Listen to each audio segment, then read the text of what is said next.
kami semua yang ada di sini mempunyai hati seperti tanah yang subur, sehingga benih kerajaan-Mu ya Bapa tertanam, tumbuh subur menjadi pohon yang rindang, berbuah lebat dan matang bagi kemuliaan-Mu ya Bapa. Haleluya, dalam nama Yesus Masias. Amin. Saudara-saudara yang terkasih, salam alaikum. Haleluya.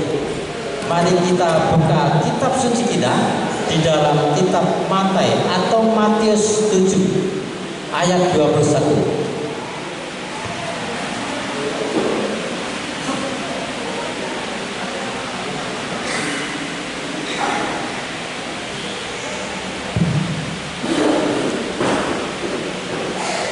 Kita akan baca kitab Matius atau Matius 7 ayat 21 sampai dengan 23. Demikian firman Elohim. Bukan setiap orang yang berkata kepadaku, Tuhan, Tuhan, dia akan masuk ke dalam kerajaan surga, melainkan dia yang melakukan kehendak Bapa-Ku yang di surga. Banyak orang akan berkata kepadaku pada hari itu, Tuhan, Tuhan, bukankah dalam nama-Mu kami telah bernubuat, dan dalam nama-Mu kami mengusir roh jahat, dan dalam nama-Mu kami melakukan banyak mukjizat? Dan pada waktu itu aku akan mengatakan kepada mereka, aku tidak pernah mengenal kamu. Enyahlah dariku, hai kamu yang mengerjakan kejahatan. Saudara-saudara, inilah firman Tuhan yang disampaikan kepada umat yang ada saat itu. Ada saat yang berbahagia, saudara-saudara, dan firman itu akan menjadi bagian dari permenungan setiap orang yang mendengarkan. Saudara-saudara yang terkasih, pada saat ini kami mau menyampaikan kebenaran apa yang dari Elohim Yahweh, tanpa kami menggeser, menutupi, memutar balik, atau menghilangkan bagian dari kitab suci ini. Saya akan sampaikan kebenaran Elohim sebagaimana Elohim nyatakan. Jadi agak keras sedikit, saudara, tapi enak untuk dilakukan bagi yang mengasihi Bapa. Saudara-saudara, di dalam kalimat firman Tuhan tadi ada dua kalimat yang penting. Yang pertama, kehendak Bapa yang di surga. Yang kedua, mengerjakan kejahatan atau pembuat kejahatan. Dan ada yang menarik di sini, saudara. Dikatakan ayat 22, banyak orang akan berkata kepadaku pada hari itu. Hari itu hari apa? Hari penghakiman terakhir nanti. Pada hari itu, nah, itu hari penghakiman nanti. Jadi sini saudara, yang dihakimi salah satunya atau bagian golongannya adalah seperti yang beralasan tadi. Kami sudah bernubuat demi nama-Mu. Siapa yang melakukan ini kebanyakan? Hamba-hamba Tuhan atau mempelai Masiah, pendeta, penginjil atau pemimpin-pemimpin persekutuan atau gereja. Karena bernubuat demi nama Yesus. Kemudian, aku sudah mengusir roh jahat demi nama-Mu. Siapa yang banyak melakukan ini? Pendeta, penginjil, hamba-hamba Tuhan, mempelai Masiah, orang-orang yang rohaninya lebih maju. Kemudian siapa yang menyatakan ini? Kami sudah melakukan banyak mukjizat demi nama-Mu ya Yesus. Siapa yang melakukan ini? Tokoh-tokoh rohani sudah. Orang-orang yang pengalamannya melayani sudah banyak. Kalau jemaat umum mungkin takut ya mengusir roh jahat. Mungkin bernubuat juga agak ragu-ragu atau bimbang sehingga tidak dilakukan. Apalagi melakukan banyak mukjizat demi nama Yesus. Kalau jemaat umum namanya tidak. Mungkin hanya beberapa, tapi kebanyakan adalah hamba-hamba Tuhan mempelai manusia. Ini pada hari terakhir, penghakiman terakhir, itu berdebat dengan Yesua. Yesua katakan, "Enyah darimu, hai kamu yang mengerjakan kejahatan."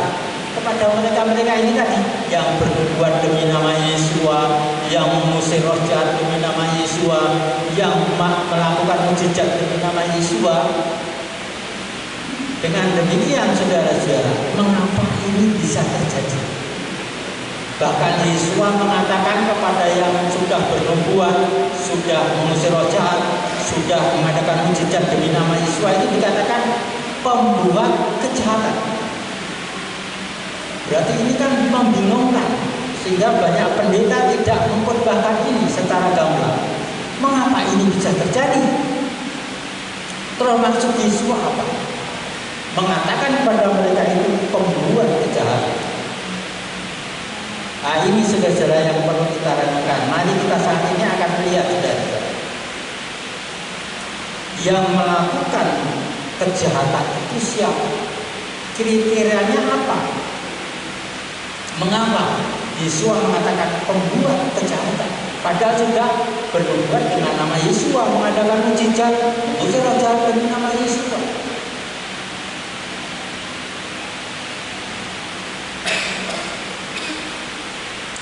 Jadi ini jelas saudara, ada kriterianya.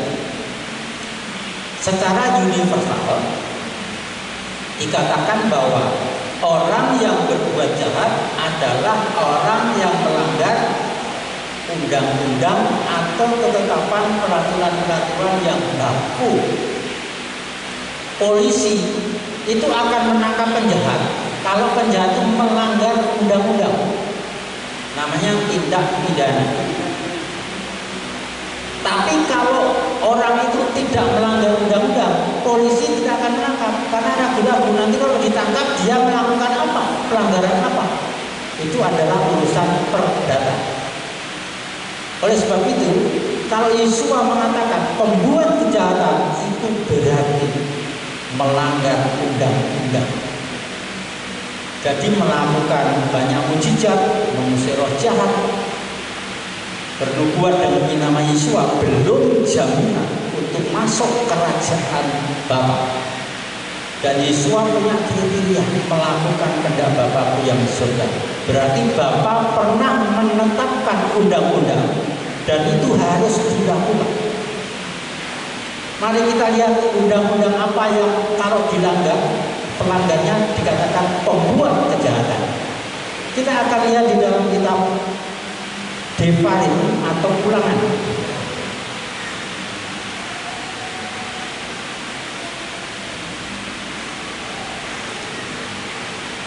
Kitab Devarim pasal 5, Bapak Ibu.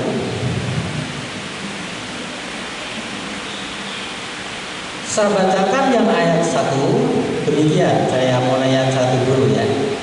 Adapun Mose atau Musa memanggil seluruh orang Israel dan berkata kepada mereka, "Dengarlah, hai orang Israel, ketetapan-ketetapan dan peraturan-peraturan yang aku katakan pada telingamu hari ini, maka kamu harus mempelajarinya dan menjaganya serta melakukannya." Ayat 2, Yahweh Elohimmu telah mengesahkan perjanjian dengan kita di Horeb. Yahweh mengesahkan perjanjian itu tidak dengan leluhur kita, tetapi dengan kita semua yang ada di sini yang hari ini masih hidup. Dikatakan tadi, Elohim Yahweh sang pencipta alam semesta ini, sesembahan Abraham, sesembahan Ishak, sesembahan Yakub, itu menetapkan satu undang-undang, peraturan tadi ya, ketetapan untuk dilakukan selama-lamanya. Siapapun yang melanggar undang-undang, peraturan-peraturan Elohim berarti pembuat kejahatan. Ini jelaskan. Semua orang yang melanggar aturan undang-undang disebut orang jahat. Siapa melanggar undang-undang negara Indonesia misalkan, itu itu disebut orang jahat, pasti ditangkap, diadili. Salah satunya yang banyak disebut di dalam undang-undang semua negara itu sebenarnya bersumber juga dari kitab Devarim, kitab Ulangan ini, saudara. Misalkan orang yang membunuh itu melanggar undang-undang ini kan, hukum 10 itu yang dari Yahweh itu salah satunya jangan membunuh. Kalau membunuh melanggar undang-undang negara dan undang-undang Elohim Yahweh. Jadi orang yang membunuh itu jahat, orang yang mencuri jahat, orang yang bersaksi dusta jahat, orang yang tidak menghormati orang tuanya, yang menyia-nyiakan orang tuanya, di sini dikatakan jahat. Dan ada yang menarik di sini, semua yang berkaitan dengan orang-orang sekitar itu semua tertulis di sini juga. Jadi kalau orang membunuh itu jahat, pembuat kejahatan. Orang mencuri, pembuat kejahatan. Bersaksi dusta itu pembuat kejahatan juga. Karena apa? Melanggar undang-undang Elohim. Dan ada yang paling menarik sini, saudara. Kami mau sampaikan hal yang sangat bagus ini ya di dalam kitab Devarim ini, saudara. Kita lihat dulu ayat 12 nah, sampai dengan 14. Saya bacakan ya, Devarim atau kitab Ulangan 5 ayat 12 sampai dengan 14. Peliharalah hari Sabat untuk menguduskannya, seperti yang telah Yahweh Elohimmu perintahkan kepadamu. 6 hari engkau seharusnya bekerja dan melakukan segala pekerjaanmu. Tetapi hari ke-7 adalah Sabat bagi Yahweh Elohimmu. Setiap pekerjaan janganlah engkau lakukan, baik engkau atau anak laki-lakimu atau anak perempuanmu atau budakmu atau wanita pelayanmu atau lembumu atau keledai jantanmu atau seluruh ternakmu ataupun orang asing yang ada di dalam gerbangmu, supaya budakmu dan wanita pelayanmu dapat beristirahat seperti dirimu. Apa yang dimaksud di sini? Itu adalah Yahweh menetapkan satu hari namanya Sabat. Peliharalah, kuduskan hari Sabat. Apa artinya itu, saudara? Di dalam kitab suci, nah saya di luar penafsiran banyak orang, tapi melihat di dalam sumber kitab suci ini, namanya hari Sabat itu artinya hari beristirahat. Dari apa? Dari pekerjaan rutinnya. Jadi kalau 6 hari bekerja sebagai goret, ya, supir goret, menarik orang-orang yang mau bepergian dengan sepeda motor, itu 6 hari saja. Hari ke-7 yaitu hari Sabat, Sabtu, libur. Nah, itu namanya menguduskan, memelihara hari Sabat. Orang yang mempunyai pekerjaan rutin berhenti pada hari Sabat, hari Sabtu, itu adalah memelihara, menguduskan hari Sabat. Jadi istilahnya beristirahat. Bahkan ada yang taat, saudara-saudara. Saya punya sahabat, saudara kita itu, kalau hari Sabat dia pengusaha, dia itu libur. Semua pegawainya libur. Pembantunya ART itu libur juga, istirahat. Ya, dia berusaha mentaati undang-undang dari Elohim ini. Tapi kalau makan, bersih-bersih rumah, boleh enggak? Boleh, itu bukan pekerjaan. Pekerjaan kita yang ditetapkan adalah 6 hari bekerja. Karena itu orang Yahudi itu menyelewengkan ini, menambah-nambahi ini tentang hari Sabat, sehingga membingungkan banyak orang, menyesatkan banyak orang. Sehingga Yesua juga menegur orang Farisi ini. Dan Yesua mengingatkan kepada semua orang, waspada dengan ragi Yahudi, ragi Saduki, ragi Yehuda. Artinya apa? Ajaran-ajaran mereka kita harus memilih mana yang sesuai dengan firman Tuhan, mana yang tidak. Kemudian di Beresit 2 ayat 2 dan 3, Beresit atau kitab Perjanjian 2 ayat 2 dan 3, itu Yahweh Elohim setelah menciptakan 6 hari, pada hari yang ke-7 dia berhenti, dalam arti beristirahat. Kemudian dia memberkati. Nah, saya bacakan ya supaya jelas. Kitab Kejadian atau Beresit, saudara, pasal 2 dikatakan demikian dan 3. Dan pada hari ke-7 Elohim menyelesaikan pekerjaannya yang telah dia jadikan. Dan pada hari ke-7 dia beristirahat dari seluruh pekerjaannya yang telah dia jadikan.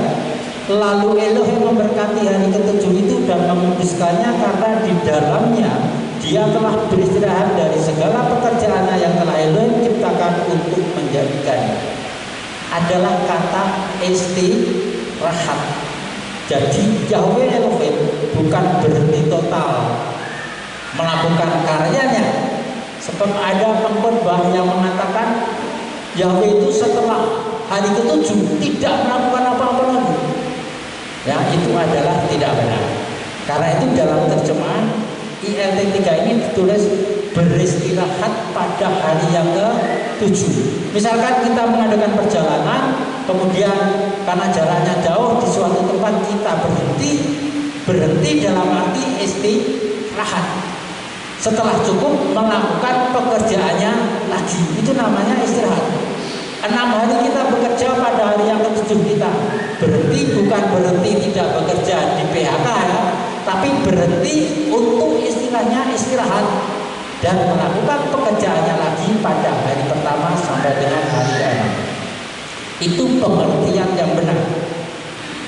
Jadi di sini jelas bahwa hari Sabat adalah hari istirahat dari segala pekerjaan kita. Nah, karena hari istirahat ini semuanya lakukan, maka hari Sabat biasanya digunakan untuk beribadah, untuk memuji, menyembah, untuk belajar firman Elohim, merenungkannya, atau istilahnya hari Sabat kita gunakan sebagai hari untuk beribadah.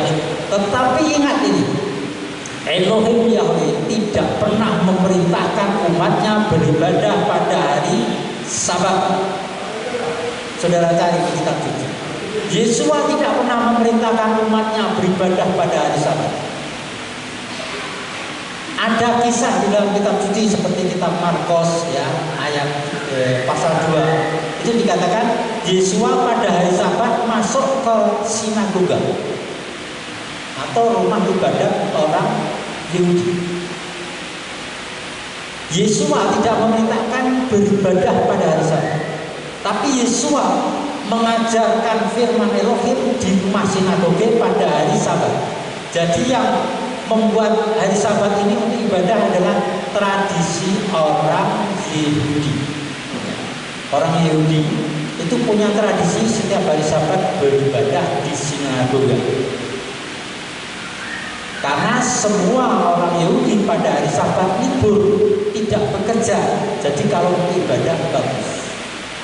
Kita pun bisa mencontoh saudara.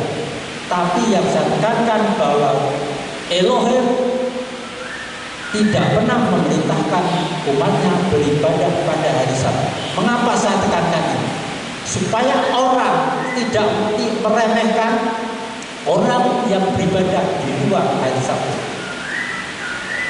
Sebab saya banyak dengar orang-orang mengatakan, wah itu ibadahnya Rabu, itu Jumat, Sabtu, itu Senin, Minggu ibadah, itu berhala, ibadah tidak kudus, tidak terima Bapa. Mengapa mereka? Karena mereka punya pemahaman pengertian bahwa ibadah itu hari Sabat. Tuhan memerintahkan ibadah hari Sabat, dan itu namanya Torah pendeta, Torah pemikir, Torah manusia. Kalau Torah Yahweh tidak memerintahkan, tapi Torah Yahweh mengatakan bahwa hari Sabat engkau harus beristirahat dari segala pekerjaan, termasuk budak-budak, termasuk membantu yang lain. Semua orang asing yang ikut kita juga beristirahat. Itu adalah kebenaran. yang dinyatakan undang-undang, ya, undang-undang yang kalau kita melanggarnya kita disebut pembuat kejahatan. Jadi akhir-akhir ini sudah perhatikan betul-betul. Ada banyak iman anggapan.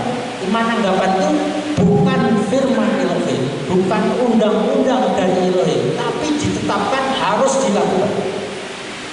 Seolah-olah itu perintah Elohim. Makanya Yesus katakan, hai kamu pembuat kejahatan. Siapa yang dikatakan? Itu tokoh-tokoh rohani. Karena sudah melakukan nubuat, mujizat, mengusir roh jahat, itu tokoh-tokoh rohani. Itu dicurungnya karena membuat kejahatan. Mungkin mereka ini memang melakukan banyak mujizat, mengusir roh jahat, bernubuat, tapi mereka tidak menguduskan hari Sabat. Pemahamannya gitu, membunuh orang, ya, dan melanggar ini semua sudah, atau menyembah ilah lain,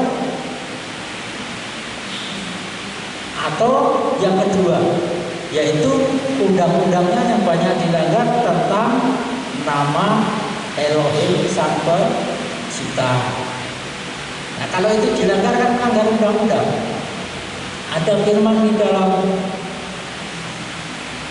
di Farim tadi ulangan yang pasal 5 ayat 11, jangan menyebut nama Yahweh Elohimmu untuk kesia-siaan, karena Yahweh tidak akan membebaskan orang yang menyebut namanya untuk kesia-siaan.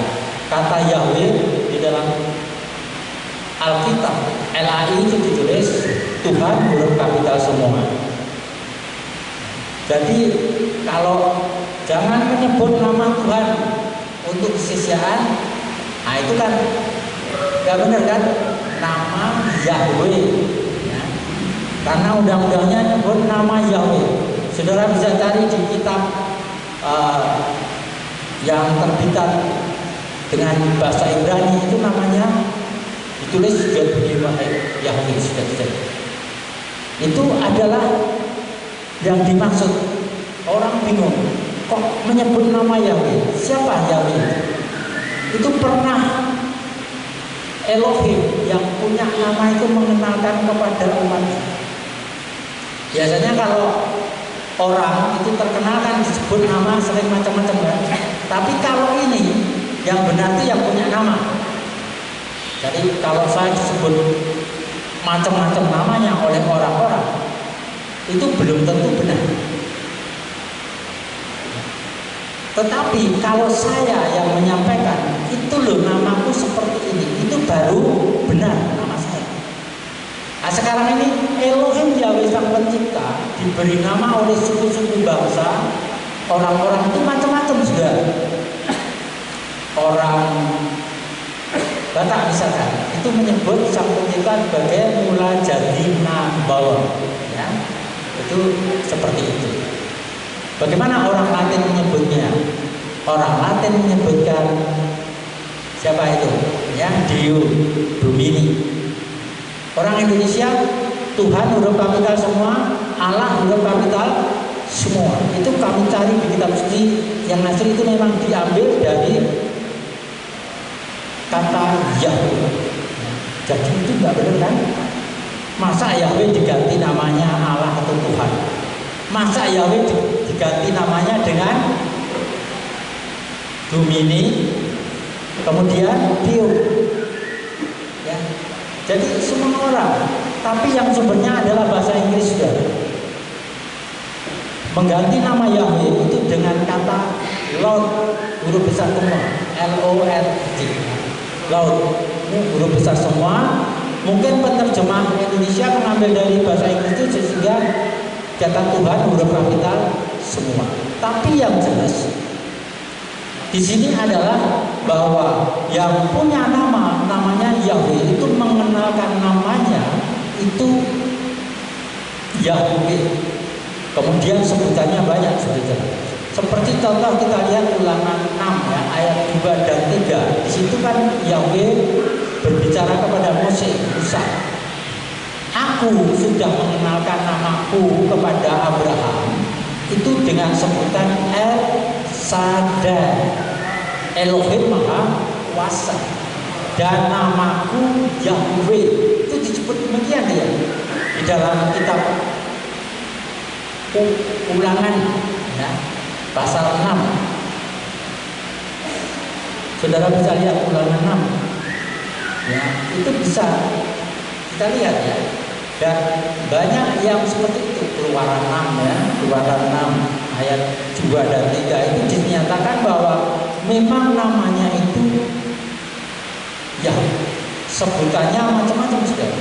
Kalau saudara lihat di kitab suci Yahweh Rafa itu nama Yahweh yang menyembuhkan.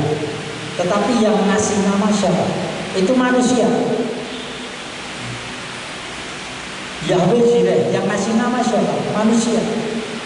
Karena dia sudah sembuhkan, Yahweh mengambil nama Yahweh Rafa. Sehingga Yahweh Rafa, Rafanya itu adalah sebutan. Yahwehnya nama diri. Kita pun kalau merasa disembuhkan Yesua, kita bisa sebut Yesua Rafa. Kalau kita merasa dicukupkan, kita bisa sebut Yesua Jireh. Gitu kan? Jadi itu yang menyebutnya. Tapi Yahweh sendiri mengenalkan nama pribadinya kepada Mose itu dengan nama Yahweh. Juga di dalam kitab Keluaran 3 ya, ayat 14, 15 itu sudah terkenal ya. Ketika Mose tanya gini, Elohim, kalau nanti saya datang ke Mesir mau membebaskan umat Israel, terus mereka itu tanya, kamu itu disuruh siapa? Nama yang mengutus kamu itu siapa? Hai Musa. Mose atau Musa akan menjawab apa kalau tidak tahu nama yang mengutusnya? Karena itu Mose tanya kepada Bapak ketika api menyalai tanya, namanya siapa? Kalau nanti ditanya tadi, Yahweh mengatakan, pertama dia mengatakan Ehyeh Aser Ehyeh, aku ada yang aku ada. Atau dalam penjelasan selanjutnya adalah bahwa Yahweh itu hakikatnya itu yang sudah ada, yang ada dan yang akan datang. Ehyeh Aser Ehyeh. Kemudian Yahweh mengatakan, namaku turun-temurun adalah Yahweh. Kemudian Mose datang ke Israel, orang tanya kepada Mose, yang mengutus kamu siapa? Mose akan ngomong dengan mulutnya loh. Yang mengutus aku namanya Yahweh. Begitu kan? Berarti Mose mengucapkan dengan mulutnya, namaku Yahweh. Yang mengutus aku Yahweh. Berarti diucapkan kan? Tapi orang Yahudi setelah masa pembuangan, orang Israel setelah masa pembuangan, dan bersamaan dengan munculnya kelompok Farisi ini mengatakan bahwa nama Sang Pencipta tidak bisa diucapkan atau tidak layak diucapkan. Berarti ini apa? Penyesat itu adalah pembuat kejahatan karena memutarbalikkan. Yahweh sendiri mengatakan, katakan kepada orang Israel yang di Mesir, kalau tanya kamu, namaku Yahweh. Berarti Mose ketika ditanya namanya siapa yang mengutus kamu, Mose akan mengucapkan dengan mulutnya Yahweh. Berarti Yahweh bisa diucapkan dan layak diucapkan. Tapi orang-orang Farisi membuat aturan tidak boleh mengucapkan nama Yahweh, sehingga mereka mengganti dengan nama Hashem. Itu sebutan yang mulia ya. Sem itu nama, Hashem ya, sang nama artinya. Hashem itu sang nama. Kemudian untuk harian, nama Yahweh diganti dengan Adonai. Nah, kalau saudara lihat itu upacara-upacara pas perayaan Yahudi itu ada tagnya di dalam kitab suci. Dia akan mengambil bacaan kitab suci. Nama Yahweh itu ditulis Adonai, diganti Adonai. Ya, jadi itulah adalah pembuat kejahatan karena melanggar undang-undang Tuhan. Jadi seperti itu. Oleh sebab itu tidak benarlah kalau orang itu mengatakan sebagai jaminan, saya kan sudah mendoakan banyak orang sembuh, pasti masuk kerajaan surga. Itu namanya iman anggapan, saudara. Kalau dia tidak melakukan kehendak Bapa yang di surga seperti ketentuan Yesua, tidak akan masuk. Mungkin ada yang beralasan, tapi kan Yesua katakan di dalam Yohanes 3 ayat 16, setiap orang yang menerima percaya Yesua, anak tunggal itu, beroleh hidup yang kekal. Benar. Tapi Yesua juga mengatakan bahwa untuk masuk kerajaan harus pertama lahir baru, dibaptis dalam nama Bapa, Anak, dan Roh Kudus. Kemudian di dalam Matius 7 tadi, Yesua juga mengatakan tidak setiap orang yang berseru pada Tuhan akan masuk kerajaan surga. Apakah Yesua akan membuang perkataannya yang pertama dan menerima yang berikutnya? Tidak. Apa yang disabdakan Yesua itu berhubungan satu dengan yang lain. Dan saya tegaskan, tidak setiap orang percaya masuk kerajaan surga. Sebab apa, saudara?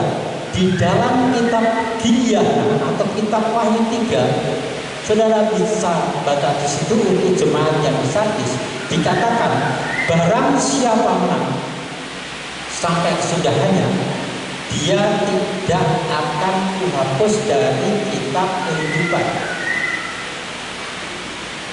Kalau kalah, berarti apa? Dihapuskan. Berarti ada kemungkinan dihapus dari kitab kehidupan. Itu adalah firman Elohim, bukan buatan pendeta penginjil, saudara. Itu firman Elohim. Barang siapa menang sampai kesudahannya, akan tetap ada di dalam buku kita kehidupan. Tapi yang tidak menang berarti akan dihapus. Ada orang aktivis ya, dan sungguh-sungguh luar biasa, rohaninya nampak tinggi, tiba-tiba tinggalkan kepercayaannya untuk menikah mengikuti suaminya, ganti kepercayaan. Itu namanya kalah kan? Apa mau tetap di dalam kitab kehidupan? Kan dicoret. Jadi tidak jaminan orang percaya seperti itu. Orang percaya sudah banyak menyembuhkan banyak orang, tetapi menghujat namanya, menghujat Roh Kudus. Apa bisa masuk kerajaan surga? Tidak bisa. Itu hal yang pasti. Bahkan menghujat Roh Kudus tidak akan bisa diampuni. Sampai sekarang pun masih ada orang yang menertawakan, meragukan orang yang berbahasa Inggris. Itu nampaknya biasa, berbahaya, saudara. Karena di kitab suci dinyatakan, bahkan Rasul Saul mengatakan jangan melarang orang yang berbahasa Inggris. Nah, jadi di sini jelas sekali, saudara. Kalau mau melakukan kehendak Bapa, satu sisi dilakukan, satu sisi juga dilakukan. Tidak hanya satu sisi, tapi semua dilakukan. Jadi undang-undang Bapa Yahweh ini menetapkan seperti itu. Nah, sekarang ini bagaimana kita ini beribadah yang benar? Beribadah yang benar adalah pertama, Bapa Yahweh tidak pernah mengatur, menetapkan liturginya harus begini dan begitu. Ingat itu ya. Sebab ada yang mengatakan kalau liturginya salah, nanti nggak diterima ibadah kita. Itu juga Torah pendeta, ya, Torah penginjil, bukan Torahnya nyanyi. Ada yang mengatakan kalau beribadah, berdoa itu harus di gedung gereja. Kalau tidak kudus. Itu juga Torah manusia, bukan Torah Yahweh. Bukan aturan Elohim, tapi aturan manusia yang ingin menjadikan dirinya sebagai yang berkuasa, yang bisa mengatur. Seperti ini. Jadi ada banyak hal seperti ini. Oleh karena itu beribadah yang benar adalah pertama, beribadah seperti orang Israel itu dikatakan, Yahweh mengatakan di mana namaku ditegakkan di situ engkau harus beribadah ke sana. Berarti intinya apa? Di mana nama Yahweh ditegakkan, di situ kita bisa beribadah. Kemudian Yesus katakan, 2 orang atau 2-3 orang berkumpul dalam namaku, aku ada di tengah-tengah mereka. Padahal Yesus sudah disamain. Apa yang hadir? Roh. Ya. Itu perlu diterima dengan iman. Berkumpul dalam nama Yesua. 2-3 orang berkumpul dalam nama Yesua, Yesua hadir. Berarti kalau kita yang hadir ini lebih dari 3 orang dalam nama Yesua, Yesua hadir tidak, saudara-saudara? Haleluya. Yesua hadir. Harus yakin. Itu yang pertama. Kemudian kita harus mengerti pada beribadah dan menyembah itu hanya kepada Yahweh Elohim. Ketika Yesua bercakap-cakap dengan si setan ketika mau memulai pelayanannya di dalam kitab Matius atau Matius 4 ayat 10, setan itu menawarkan kepada Yesua, kerajaan dunia ini kemuliaannya akan kuberikan kepadamu kalau engkau sujud menyembah kepadamu. Itu kata setan. Aneh ya, setan menawarkan kepada putra Elohim Yesua suruh nyembah. Tapi Yesua katakan apa? Nyah dari hadapanmu. Hanya kepada Yahweh engkau harus menyembah dan kepadanya engkau harus beribadah. Itu juga sudah dinyatakan Elohim di dalam kitab sebelumnya, saudara. Di dalam kitab Devarim atau Ulangan 6 ayat 13 itu sudah dikatakan bahwa kepada Yahweh lah umat itu layak menyembah dan beribadah. Jadi kalau beribadah dan menyembah itu hanya kepada Yahweh Elohim. Karena itu Yesus menegaskan di dalam Yohanes 4 ya, ayat 23, 24. Bapa Yahweh sedang mencari penyembah yang benar. Penyembah yang benar itu menyembah Bapa dalam roh dan kebenaran. Siapa yang dimaksud Bapa? Yaitu Yahweh. Kemudian beribadah itu harus dengan hati nurani yang murni, kemudian menurut firman Elohim. Pernah Yesus menegur dalam kitab Matius atau Matius 15 ayat 8-9 kepada orang-orang Farisi saat itu. Yang mengambil dari kutipan dari kitab Yesaya mengatakan ini, bangsa ini menyembah aku dengan bibirnya, memuliakan menghormati aku dengan bibirnya, tapi hatinya jauh dari. Mereka beribadah menurut ajaran-ajaran manusia. Karena itu Yesus katakan mereka tidak akan diterima. Ada loh ya yang memuji-muji Tuhan dengan baca teks itu nyanyi-nyanyi, tapi tidak dengan hati. Yang dimuliakan bukan Yahweh, tapi berhala Baal yang dianggap Yahweh. Ada kan ya? Kita dulu juga menyembah memanggil Baal, ya. Tetapi kita sudah diubahkan menjadi orang yang memanggil nama yang benar, nama Elohim ya. Jadi itulah yang harus kita lakukan. Bahkan Rasul Saul pun mengatakan di dalam kitab Filipi itu, mengatakan bahwa kita ini orang bersunat yang beribadah kepada Elohim dalam roh dan bermegah dalam Yesua Masiah. Itulah ibadah yang benar, saudara. Dari semua ini kita bisa mengerti.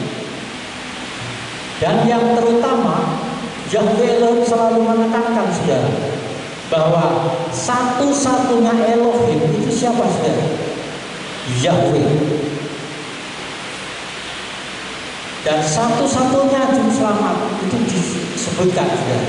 Jadi di dalam, contohnya di dalam kitab, beberapa hal kita bisa mengerti bahwa kitab Yesaya ya, juga ada disebutkan bahwa hanya Yahweh itu Elohim, seperti di dalam kitab Devarim ya, Ulangan tadi ayat, tapi pasal 4 ayat 35 dan 39 itu saudara bisa baca di situ bahwa Yahweh itu satu-satunya Elohim, tidak ada yang lain.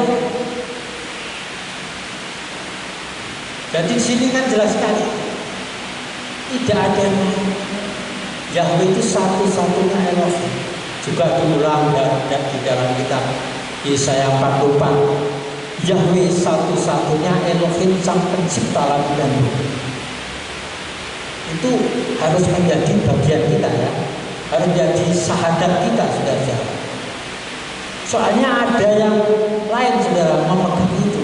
Jadi orang percaya harus punya keyakinan Yahweh satu-satunya Elohim. Tidak ada Elohim lain selain Yahweh. Tidak ada Tuhan lain selain Yahweh. Itu harus menjadi iman kita. Jadi kalau ada tawaran lain, Elohim yang lain, itu kita harus mengerti. Hanya satu Elohim.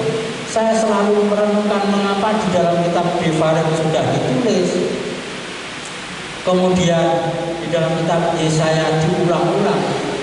Yahweh satu-satunya Elohim. Ini luar biasa, saudara. Ini pasti mengandung sesuatu yang perlu kita renungkan. Dan itu ternyata adalah kunci. Karena itu undang-undang Elohim dimulai dari jangan ada ilah lain di hadapanmu. Jangan ada ilah lain. Ilah Tuhan, ilah Allah, ilah lain, ya, Baal, Asyera itu bukan ilah. Bukan ilah yang diinjak, tapi itu ilah dunia. Dan kalau itu ada di dalam kita, berarti kita ini sudah melanggar undang-undang Elohim. Jadi kita disebut pembuat kejahatan. Dan mungkin ada yang bertanya, berarti banyak orang percaya dia ini nanti akan menggenapi Matius atau Matius 7 ayat 21 seperti Yesus katakan. Jawabannya, iya. Mereka kecerik, mereka kaget, loh saya sudah bernubuat demi nama Yesus kok tidak diterima, malah mengusir. Ya, pada hari pengakuan nanti ya. Sekarang boleh bangga. Atau mungkin jemaatnya ribuan, jutaan, tapi harus ingat memenuhi undang-undang Tuhan kita. Dan saya tekankan kembali, saudara, yang membuat kejahatan itu adalah yang melanggar undang-undang Tuhan. Sekarang penyebabnya apa, saudara? Satu, kita bisa melihat di dalam kitab Hosea 4. Itu saudara bisa menemukan di situ bahwa Yahweh berperkara dengan penduduk ini karena apa? Di dalam Hosea 4. Pertama, tidak ada kebenaran. Yang kedua, tidak ada pengenalan, pengetahuan tentang Torah Yahweh, ajaran Yahweh. Tidak ada pengenalan akan Elohim, Tuhan Sang Pencipta. Itu dikatakan, saudara, di dalam Hosea 4. Terus diteruskan, saudara. Siapa penyebabnya? Karena nabi-nabinya saat itu, imam-imamnya itu menolak pengenalan. Pertama, imamnya, nabinya menolak Yahweh, sehingga tidak mengenalkan pada jemaat. Karena itu di dalam Hosea 4 itu dikatakan Yahweh akan menghukum para nabi dan imam ini, termasuk anak-anaknya. Karena apa? Menolak nama Yahweh, menolak nama Elohim, menolak pengenalan akan Elohim, dan mereka memperkenalkan hal yang lain. Kemudian di dalam Hosea 4 itu juga selanjutnya, kalau saudara baca ayatnya, karena imam nabinya tidak mengenalkan pengenalan akan Yahweh, Elohim, Sang Pencipta, dan Torahnya kepada para jemaat, maka jemaat itu mencari sumber kebenaran yang lain itu. Kayu dijadikan Tuhan, sesembahan. Kemudian mereka membentuk sendiri bukit-bukit pengorbanan dan terusnya. Itu karena apa? Mereka tidak diajari pengenalan akan Elohim Yahweh dan tidak diajari pengenalan akan Torahnya, sehingga mencari yang lain. Nah, kita bersyukur, saudara, di sini dikenalkan nama Elohim, di sini diajarkan tentang Torah Yahweh. Itu kita bersyukur supaya tidak sesat, saudara. Saya sampaikan ini karena memang demikian. Yang kedua yang membuat penyesatan kejahatan adalah di dalam kitab Yeremia ayat pasal 8 ya, ayat 8 dan 9. Kitab Yeremia pasal 8 ayat 8 sampai 9 intinya adalah pena ahli kitab telah membuat kebohongan. Artinya apa? Ahli-ahli kitab itu telah membuat kebohongan tentang kebenaran kitab suci. Ternyata itu nubuatan dalam Yeremia 8 sampai 9 digenapi, saudara. Muncul di mana-mana penerbitan kitab suci, penerjemahnya mengganti nama diri Sang Pencipta dengan bahasa mereka sendiri. Ada Lord, ada Allah, ada Tuhan. Semuanya itu ada Domini, ada Dio dan terusnya. Itu adalah bikinan sendiri, saudara. Itu adalah penggenapan dari Yeremia 8 sampai 9. Bahkan orang Israel sendiri, Yahudi, mengubah nama diri Sang Pencipta dengan Hashem dan Adonai. Itu adalah pembuat kejahatan karena melanggar undang-undang Elohim. Ya demikianlah saudara-saudara. Jadi kita melihat di sini yang bisa masuk kerajaan Elohim adalah yang melakukan kehendak Bapa yang di surga. Kehendak Bapa di surga ada di dalam undang-undangnya yang saya sebutkan tadi adalah kitab suci. Kemudian yang disebut pembuat kejahatan mengerjakan kejahatan meskipun sudah berbuat dengan nama Yesua, mengusir setan dengan nama Yesua, mengadakan banyak mukjizat demi nama Yesua, mereka tetap disebut pembuat kejahatan karena mereka tidak melakukan kehendak Bapa. Kehendak Bapa itu semuanya ya, tidak pilih-pilih. Itulah saudara-saudara, biarlah ini menguatkan, mencerahkan saudara, menambah semangat gairah untuk melakukan kehendak Bapa. Haleluya. Amin. Mari kita berdoa saudara. Bapa, kami bersyukur firman telah kami sampaikan, kebenaran telah kami sampaikan, dan kami percaya Bapa semua akan diubahkan pada waktunya oleh-Mu. Mereka akan meningkat pengenalannya, akan meningkat imannya, pengharapannya kepada-Mu. Terima kasih Bapa, dan kami menurunkan kekuatan dari Engkau ya Bapa untuk jemaat-Mu ini untuk mampu melakukan firman-Mu dengan baik dan benar. Dalam nama Yesus, urapan yang baru memperbarui jemaat di sini mengasihi Yahweh lebih dari segalanya. Dalam nama Yesus, amin.